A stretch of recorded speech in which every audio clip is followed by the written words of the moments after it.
Ladies and gentlemen, welcome back to another episode of 10 Minutes or More. I'm your lovely host, Trae Brooks, and today I have a special guest. Please introduce yourselves, good sir. I'm Mike Klosowski, otherwise known as DJ Close Encounter. I'm happy to be here, Trae. Thank you.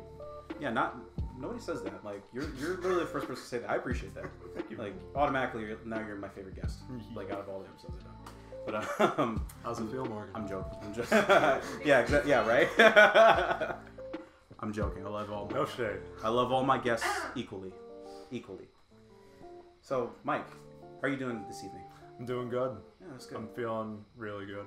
Yeah. Especially after, all the stuff we did earlier tonight and just, I don't know. I had a very rough evening last night. I really did not sleep really at all. Really? Why was that? So, I ended up developing a migraine that it got around 11. Yeah. And then it took me a couple hours just laying there waiting for it to go away, and it didn't. So thankfully, I'm not trying to plug this prescription or anything, but Ubrelvy is fantastic to deal with migraines. Are you listening? Are you watching? If you feel a migraine coming on, take one Ubrelvy. And within 2 hours, I guarantee you, your migraine will be gone. Now, there was a caveat. Not a sponsored episode, by the way. Not a sponsored episode. Not yet. I was not able to really fall asleep after. Migraine went away and I felt fine, but I was wide awake. Ooh, yeah. From the whole night pretty much. Yeah.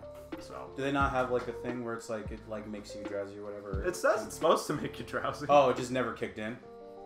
That part never happened. that part never kicked in. Nope, the migraine went away. Yeah. The drowsy didn't happen. I think it's just no, this dude needs to stay awake so he can just feel better, but fuck his sleep. I guess, right? Who knows? Then I did a bunch of schoolwork earlier this morning and just had to bang all that out. But my man Jordan over here hit me up and he was like, "Are you still coming?" And I'm like, "I really want to. I'm feeling absolute dog doo-doo right now." Yeah. But I was feeling a little inspired after getting my work done, and I just banged out a really quick playlist of stuff I wanted to, cover when I came over here earlier. And we banged out a really nice 30-minute set. Nice. And that just felt very freeing. I sweated out all that shit. Yeah, kind of just you're just back in the zone kind of thing. For sure. Kind of came back to life after a rough evening. I haven't spun like that either. Really? I know in an extended format like that in a while. Anything that I've wanted to play essentially. Right. Because of COVID, we're all suffering. I haven't been gigging as much. Yeah. The last gig I did was a while ago, back in February. Yeah, it must be tough. Just because there's no can't have venues because could possibly spread. It's just and if you did, I'm sure do you do private venues at least, where it's maybe it's a limited amount of people, or yeah, I'm willing to do that definitely. Yeah, so long as it doesn't exceed a certain amount of people or whatever. But, yeah. It's been kind of scary out there. I've been to a couple weddings this wedding season. Just either I was a participant or whatever. Oh no, I was catering actually the other one, and both of them I went to. So few people wore masks, and it was 100 plus for sure. One of them was at a venue. It was open air, essentially in a big pavilion, pretty much. Yeah. So that was nice, but still, tons of people not wearing masks. Ooh, yeah, and that's not good. The other one was at a guy's house, and that was just not a single mask in sight for the ceremony or the reception. Yeah, people, please wear your mask. I know it's it's not hard. For some reason, it's a controversial thing. I don't know why, but please, do it. If you're not gonna do it for yourself, or just do it for other people, or do it for yourself if you want. Just we're trying to knock this out. But anyway, yeah. But I can. That's tough. I'm sure that must be really sort of it's kind of one of those things where. I'm sure. I don't know if you've experienced this, where it's you've certain venues you go to or you sort of participate in. You're just it's that one where it's just it's kind of just shitty. They're vibe. Loosey goosey with stuff. Just and they're not very communicative. No, yeah, exactly. It's I've had that. I'm not a DJ, but I've definitely showed at certain venues where it's as a vendor in general, man. Yeah, the rules apply. Right. Where it's just I've seen photographers get treated very shittily at weddings and stuff. It's just not okay. It's it's just, it seems it's a standard, or it's anytime you're to go through someone's as a creator, if you're to go through their journey, there's always that story of that venue where it's just yeah, I was treated poorly. Like they're all loosey goosey with like the rules. They treat me like shit, and it's just like, you know, like the pay wasn't worth it, or you know, God forbid they didn't pay me at all. You know, it's just like it's always that story, and it's kind of weird because on a certain level, it's like we all kind of have to go through that. It's all lessons, my man. Yeah, exactly. Very like, important lessons. No one ever has like that perfect career. No. Where it's just everything is just great, everything's fantastic. I don't have to worry about shit. It's like no, it's like I kind of have to be treated like dog shit in order to actually rise above and become that piece of shit to like the guy that was a piece of shit to me.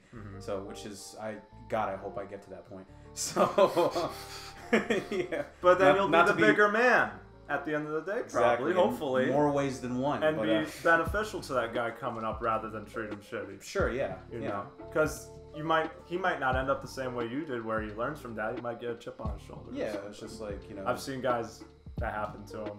And like assistants I've had at weddings and stuff. Not that like I've treated them poorly, but the guy I worked for treated him poorly. Right. And it's just like, you can't manifest that kind of relationship, especially if you're going to keep inviting that guy back to work with you at weddings, you know? Yeah.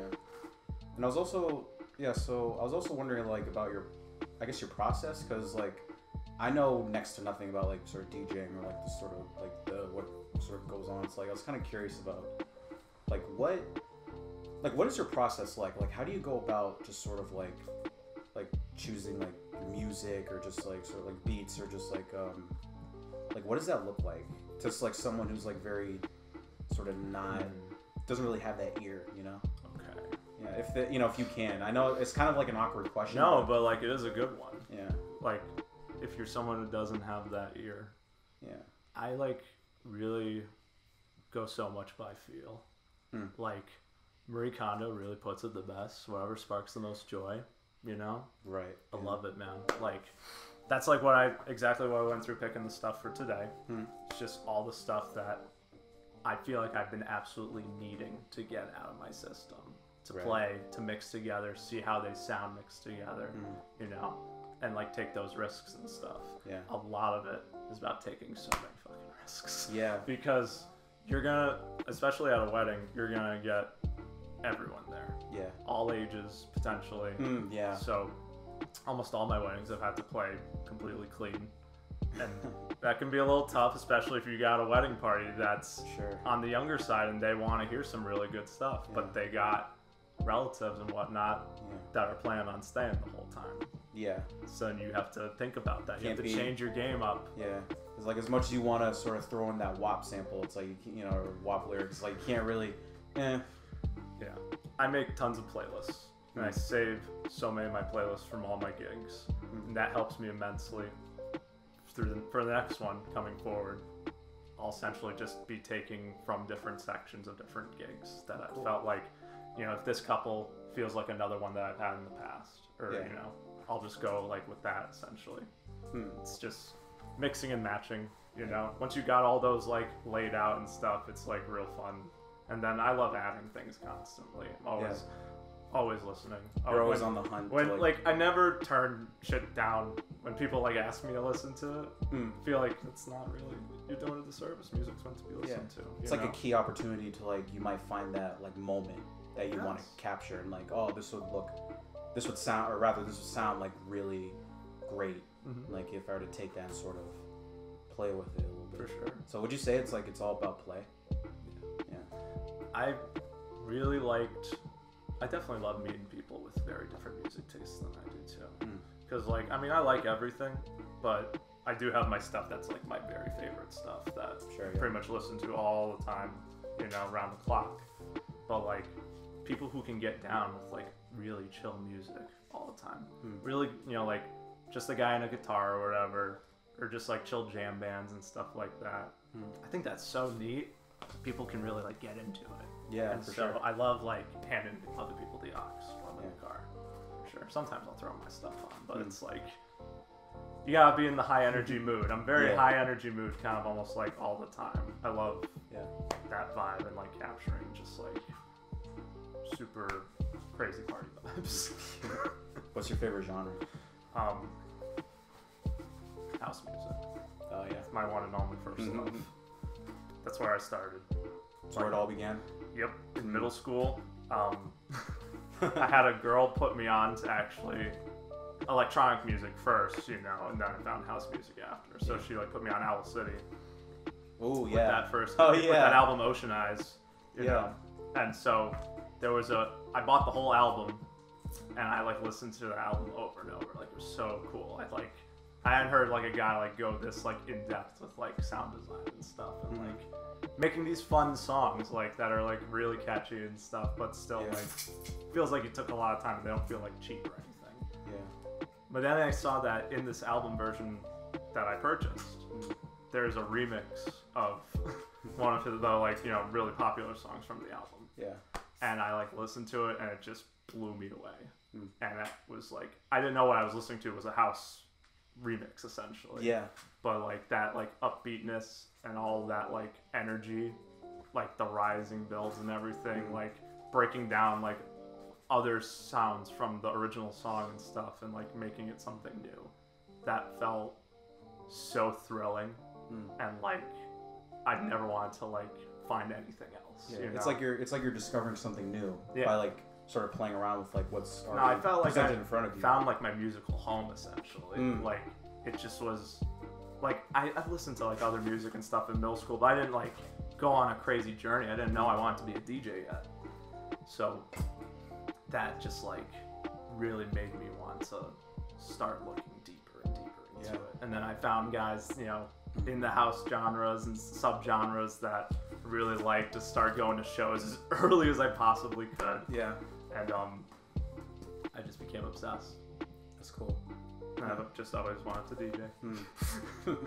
Have you ever do you like send sort of like samples or like sort of like parts or beats to like other creators like or like music singers or like rappers or whatever, just sort of like, hey, could you like, you know, see if you can like spit like a 60 bar or something like on this, like is it like along those lines or is it more just like I mostly curate mixes and just playlists right now.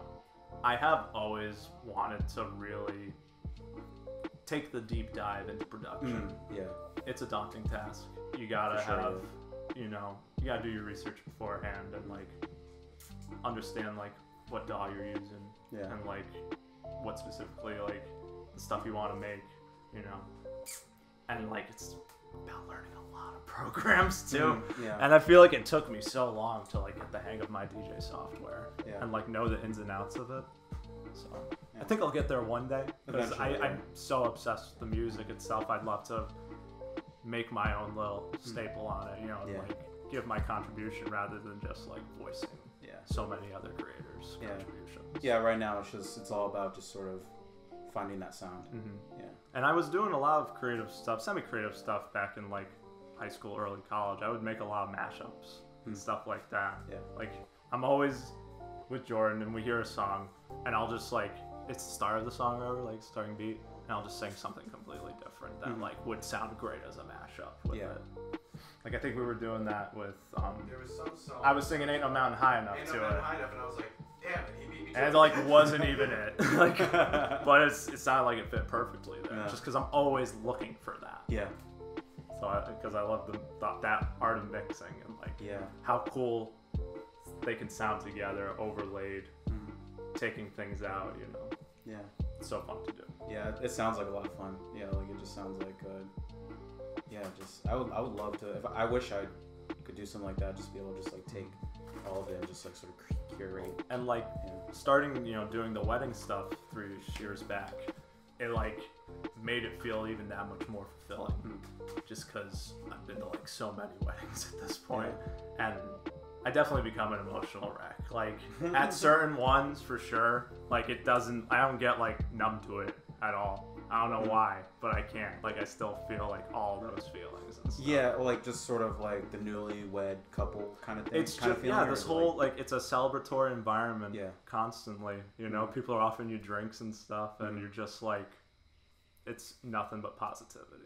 You know, sometimes you'll get like a bridezilla. Yeah, like you know, I was gonna say I hope you didn't get one where it's just like, ooh, I don't know about this fam. Just like Definitely. I mean, there's some where, you know, they hire you and they don't really understand their whole family, I think, and their whole family's dynamic. I got hired for a gig, and it was a smaller family, definitely. It was just the bride's family essentially at the wedding because the groom's family was all in, I want to say, South Korea. So he had a couple people come over, you know, and like I believe his younger brother, who he hadn't seen in like years, came over and gave like one of the best man speeches I'd ever heard. Like I was tearing up so hard. Like they didn't even get to the first dance yet. You know what I mean? Shout out to that dude. Yeah. Seriously, shout out to him. But the father didn't understand that his family wasn't really down to like get down. Like I'm not kidding. I pulled out all the stops trying to get. Like he just wasn't feeling it at all. Our whole family was just stiffs. Really? A lot of older people, not like it was. Yeah, a lot of older people, and the bride and groom were like fairly younger. So it just, I was trying to, you know, I can accommodate. I've played like retirement parties and stuff. I played older gigs and nothing was working. So that must have been. It was a long one. It was a long night. Yeah, that must have been real awkward to kind of navigate that, huh? It was, and the father was nice. At the end of the night, he was, you know, thankful for me, you know, doing it. I mean, the other half of it is you have to MC, you have to introduce everybody, you have to keep the flow of the night going. Yeah. You can get that done regardless of how the crowd is. But as far as just like getting that hype going and getting people to really move, I wish I found something to get them more interested, but they weren't. And I think, I mean, it's such a key part of it, honestly, and I hate to admit it, but it's alcohol. The presence of alcohol and the consumption of it and the rate of which you consume said alcohol. Not a sponsor episode, by the way. It's a cheers, everyone. Very key factor into how much fun you might have at a wedding. This is something I've learned. So none of these people drank because I had learned that I guess a couple of members had died of alcoholism or something along those lines. It was a problem within the family. So nobody drank. And they were all stiffs. But I mean, contrast, I've had some of my favorite weddings like ever too. Like I've been on a beach down in like Norwich, and so I'm looking like right at the ocean. I don't have to do two setups, so that like because the ceremony is just right there too. And then the reception tent was right in front of me. That's awesome. Yeah, I'm standing on the sand, just playing the tunes. The bride and groom were so much fun. Their whole family was fun. It was a perfect night, definitely. One of my like first like really big weddings. How did you fall into weddings, like doing wedding venues? So, my ex before this one, she found my thing that I thank her the most for in this world, to be honest. She found this man on Craigslist who was looking to hire a guy to assist on his weddings and to potentially train to become an MC. All right. So, because I was gonna say there's that could have potentially been like a it's just like, hey, can you? Where's this going? Can you DJ my wedding? Yeah, no, not like that. So this guy was looking to build something, you know, build a relationship of some kind that would have been beneficial for both of us. And it took a lot of time because he was very tough to trust, you know, like to trust me, I mean, and anybody. The man was a perfectionist. Is that any way I could put it, really? I would assist him on tons of weddings at the start before he would, like, you know, even get me started on the actual MC training. So I'm just shadowing this guy, helping him set up and tear down and watching him do his thing, do the MCing thing. And I learned a lot about what to do, but also watching him, I learned so much about what not to do. Because the man couldn't find a level. I don't even know the analogy I'm trying to make. He's just he's a tough guy to work with. He's all over the place, you know. But it was definitely good learning from him. I definitely value like what I did learn from him. So it all kind of that, at least like for the wedding thing, that it all started with him essentially. Yeah, definitely. And I ended up getting a lot of weddings given to me, referrals and stuff like that. All the time. And he would, you know, because he would build up this huge client list essentially over the year, and he's got a, you know, he's double booking too, knowing that I'm gonna be able to cover those. So it was very lucrative for a while. Unfortunately, over time, I think he saw that he just didn't want me around. He just really didn't. anymore. Yeah. Because he was looking for reasons to let me go. You know. Yeah. Like, he wasn't liking. Well, okay. So, I was supposed to meet with one couple. All right. And there was a slight miscommunication about when, to say the least. Yeah. He took that essentially as like the last straw, even though I didn't know we were counting straws here at all. You know, like I just thought our relationship was fine. Essentially. It was just like the one. So he sends me this long email detailing like every little thing he didn't like about me that I was doing while working for him. That he wasn't telling me that he didn't like. He just kept it all. He just kept it all, just bottled it all up until this one time where I miscommunicate with a couple about meeting with them to plan out their wedding. Totally ready to, rebalance the situation. I was ready to talk with them. Just small little scrimmage, whatever. Routine. Get back to it. No. Absolutely not. I'm gone, apparently. Yeah. I'm done. Wow. What an asshole. And I think, honestly, it was because I didn't sign with them again. I signed an initial 3-year deal with this guy. Which I didn't want to do initially, but I understood I'm going to be in this. I need to make this work, you know? And I'm just going to hunker down and do it. Yeah. And it was lucrative, definitely. But over time, I also saw, like, I want to be doing stuff more for myself, too. If this guy pulls another thing where he wants me to be in another 3-year deal locked in, and that means I can't do other DJ work for other places, I'm caught in like a legality thing. So I don't want to restrict myself in that way. I didn't want to do that. So I self-advocated. I told him outright when he presented me the contract, I'm not signing that. I'm going to work with you. I'm going to do your double bookings. You can still trust me, you know? But you have to understand that I'm also young and I'm looking out for myself. And I have to. Yeah. Don't want to be taken advantage of, obviously. But our relationship wasn't changing at all. Like, I wasn't taking anything away from him. I was still doing the exact par of work that I was doing. But it wasn't enough for him. Just dropped it like a bad habit. Yeah. Shit. Because he was making promises to other guys, too, Yeah. Because he takes on me as an assistant. But then he, over time, takes on other assistants, just because maybe sometimes I'm not free or whatever to do something. But as he gets those guys going more and more, starts making those same promises to those guys they made me. Now, does he have the client list to back it up? After you get 2 guys that you're promising like 20 plus gigs a year? I don't think so. Yeah. So what else do you do but cut the top dog? That's how I saw it, at least. Yeah. That's rough. It is. Yeah. But, I mean, I'm happy I'm not working for him anymore. Oh, of course. Yeah, you don't want to be in that sort of toxic situation. No. Yeah. Definitely not. Yeah, well, you can screw off. But another lesson. Yeah, there you go. Another lesson. Just like just something to sort of, you can learn from it. And at the end of the day, I'm still thankful to my ex for having me meet him. There you go. For sure. Something that not many people can say. But, so there you go. But, yeah. So, any sort of closing, I guess, like advice to like other aspiring DJs? Like, understandably, because of COVID, it's like there aren't that many venues, and it's also like a risk.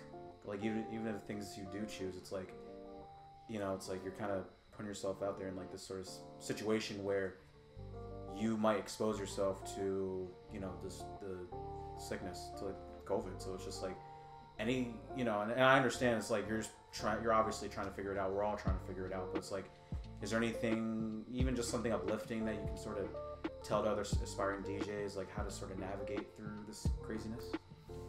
I think the time will definitely come back where DJs will be able to have plentiful gigs. It's not right now for sure. Absolutely. And it's a really sad reality, but we all have to kind of come to terms with it.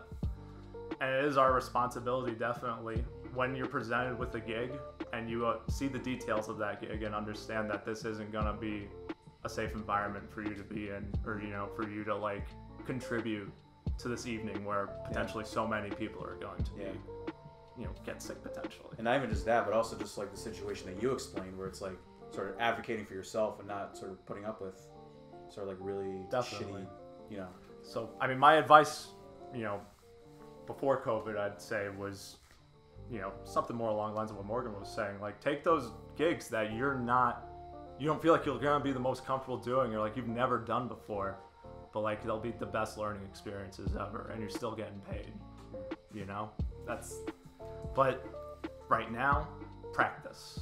You know, get your game up, make videos, record your sets, just like I did today. You know, and just get yourself out there in every way that you can. Unfortunately, just not on the stage, but it'll come back. Yeah, I think so. It'll come back. Be hopeful. Mike, thank you. Thank you, sir. Appreciate you coming on. Do you have any? Do you have a SoundCloud? Anything you want to plug? SoundCloud is at @close_encounter. My Instagram is at Mike_Klosowski. KLOSOWSKI. Not the little green man with the one eye. yeah, not that guy. And that's another thing. Just as a side, not to break the fourth wall a little bit, but I'll also be plugging artists' Instagrams, websites, whatever. I didn't mean to do that. And, you know, just like what I just did now, but it'll definitely be like either on the screen, down in the description. We'll leave links, absolutely. But yeah, so yeah, definitely check out our stuff. Thank you again. Thank you. Thank you everyone for tuning in. This has been 10 Minutes or More. I'm your host, Trae Brooks. This has been Mike. Be safe, be good, wear your mask, and we'll see you at the next one. Peace. Peace.